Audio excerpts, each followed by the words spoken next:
کوټه کې د جناب محترم ام.یرالمؤمنین شیخ صاحب حفظه الله وډیو هم که تاسو لیدلی ذکر کېږي دی ورته ناست کوټه کې هغه صاحب دغه کوټه ځم هلته په دغه کوټه کې نو یو چا ویډیو کړی نو پر د میډیا یې خلک رااستي ما تم ذکر کوي او په ولاړې ولاړې فلانو زوم په ذکر خو کافر شرمیږي مسلمان څنګه په ذکر شرمیږي یو ځای ذکر کېږي دغسې یو مجلس دی لکه دغه خلکو ذکر کوي زور ولاړ شول ما ورته زه به طریقه د دې ذکر درته وښیم د دې نعتو ذکر هغو ته مې وویله مال کوشش د دې وکړي چې دا ذکر د جاري روان وي نعت یې ورسره ویل کېږي دا کتابو لیکلي دي عبدالحی لکنوي رحمه الله هم صباحة الفکر کې فتاوای خیریه کې هم علما کرامو ډېرو دا لیکلي دي چې یو ځای ذکر شروع وي نعت ورسره ویل کېږي په زوره ذکر کېږي حرکات کېږي دا په کتابو کې ثابت شان دي انکار کولې د یو محض جاهل او د شیطان د لارې لاروي کار دی نو ما هغه ملګرو ته ویل ما داسې مه کوئ چې دا د نعت د زینت لپاره ذکر کوي دا بیا ښه کار نه دی چې خالص نعت په ښایسته کوم د ترانه ښایسته کوم ذکر روان وسوه چې تارانه ورسره روانه وي نعت یې ورسره شروع وي نو به د ذکر په ضمن کې نعت وي ذکر به د نعت دپاره نه وي نو ور ولاړ شولم په کوټه کې مې ذکر ورسره وکړي هغه کوټه کې د جناب محترم ام.یرالمؤمنین شیخ صاحب حفظه الله وډیو هم که تاسو لیدلی ذکر کېږي دی ورته ناست کوټه کې یو هغه صاحب دغه کوټه ځم هلته په دغه کوټه کې نو یو چا ویډیو کړی نو پر د میډیا یې خلک رااستي ما تم ذکر کوي او په ولاړې ولاړې فلانو زوم په ذکر خو کافر شرمیږي مسلمان څنګه په ذکر شرمیږي شیطان د خدای په نامه شرمیږي کافر د خدای په نامه شرمیږي مؤمن مسلمان به د الله تعالی نوم علی الاعلان یادي زه خو په ښکاره ذکر کوم بلکې زه خو په نسبت کې اولا قادري یم زما تعلق د طریقې قادري شریفې سره دی او زموږ د طریقې قادري شریفې ذکر دی په زوره ذکر په ولاړې ذکر کوم رب راته وایي ویکه فاذا قضیتم الصلاة فاذکروا الله قیاما وقعودا وعلى جنوبکم الله تعالی وایي د خدای ذکر په ولاړې م وکړه په ناستې م وکړه چې پروت یې پر څنګ باندې م وکړه په یوه حال کې د خدای ذکر مه پرېږده د خدای قرآن راته وایي په ولاړې ذکر وکړه د شیطان پر ځای باندې بد لګېږي که ذکر شروع شو دی خبرې پسې شروع کړي نعوذ بالله اوس پکې اوس پورې پسې وایي ما پر دې موضوع پر کتاب لیکلی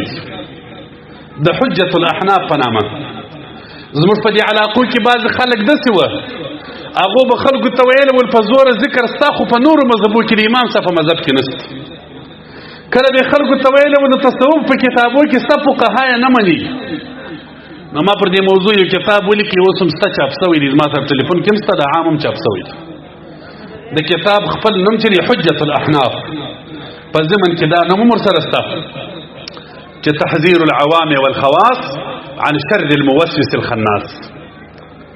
پنځوس فقها مبارکان خالص د امام صاحب د مذهب د بل مذهب نه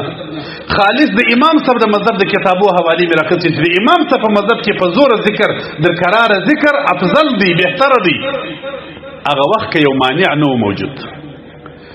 مقتضا د حال او مقتضا د مقام ته کتل کېږي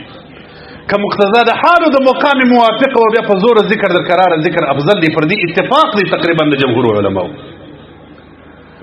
خالص مرد مذهب علما ګوري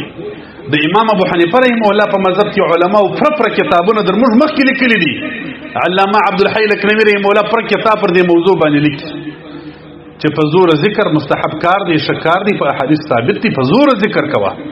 د خدای نوم چې څومره په زوره یادوې ټول کتابونه پر دې اتفاق لري ما درته ویله فقها او محدثین او صوفیه در هغه ځای چې د الله تعالی نوم رسېږي در هغه ځای د شیطان اثر ختمېږي شیطانان لرې کېږي او چې کم شان ستا ذکر اوري دا ټول درختې چې دا ذکر اوري دا په ورځ د آخرت پر تا باندې د الله تعالی په حضور کې شاهدي ادا کوي چې ربه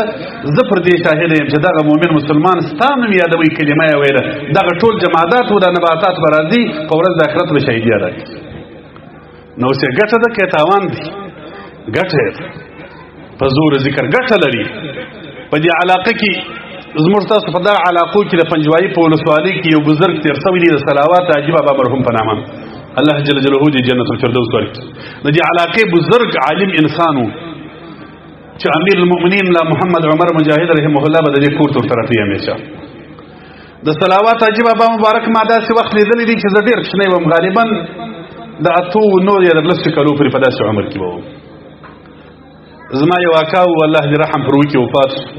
هغه ورتلي موږ یې له ځانه سره بوتلو بیا زموږ په داخلو کې ناړې راکړلې د صلوات حاجي بابا مبارک. نو زما دا یاد دي هغه زموږ اکا پوښتنه ځینې وکړل ول دا په زوره ذکر څنګه دی دلته ملایان درته وایي دا په زوره ذکر مه کوه. هغه مبارک ورته وویل د په زوره ذکر خلک بندوي ول ول پر زړه باندې داسې فرق لري کرارو په زوره ذکر لکه د چاکو واري او د کولنګ واري چې پر مځکه باندې کوي. چاکو مځکه داسې نشي غارولی لکه کولنګ چې غاروي. زړه داسې نرموي په زړه کې داسې قوي اثر کوي د الله جل جلاله نوم چې په زوره ویل کېږي په زړه کې.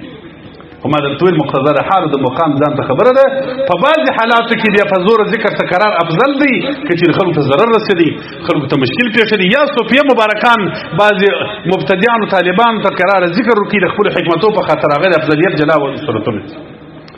خلاصه دا چې په زور ذکر د الله جل جلاله کوي د خدای تعالی په نامه مه شرمېږئ. ښه د هېچ چا په نامه مه ساته حاجي صاحب. د رب د نامه په مقابله کې د چا پروا مه ساته د خدای پروا وساته.